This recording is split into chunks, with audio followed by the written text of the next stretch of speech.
আচ্ছা কে উঠেছে? এই তুমি গাছে উঠলা কেন? এই যে লিচু পাড়তে, তুমি তো আর পেরে দিলা না, এর জন্য আমি গাছে উঠে পড়েছি আরে লিচু ছি পাড়তে। ছি, এ তো গাছে তুমি এই দেখ দেখ দেখ। আরে পেরে দাও না। এই ওই যে এখনো কত এখনো লিচু দেখো। এখনো লিচু ঠিকঠাক পাকেনি। না পেকেছে, কত লিচু দেখো। থাক থাক থাক, নেমে পড়ো নেমে পড়ো। না না, দেন তো ভাই, লাঠিটা দেন। ইরি, কই লিচু কই, আমাকে দেখা লিচু কই। লিচু ওখান থেকে উঠলে হবে না, এখান থেকে। এই দেখো পাশে।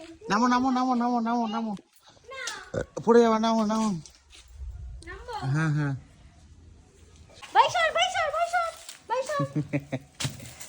হ্যাঁ। পেরে দাও না। এই যে দেখো কত লিচু। কোথায়? এই যে, এই দেখো। ইরি, তাই তো। ওই যে ওই সাইডে। এই দেখো। তারপর আবার এইদিকে ওই যে কত পেকেছে লিচুগুলো। এই দেখো, ওই দেখো।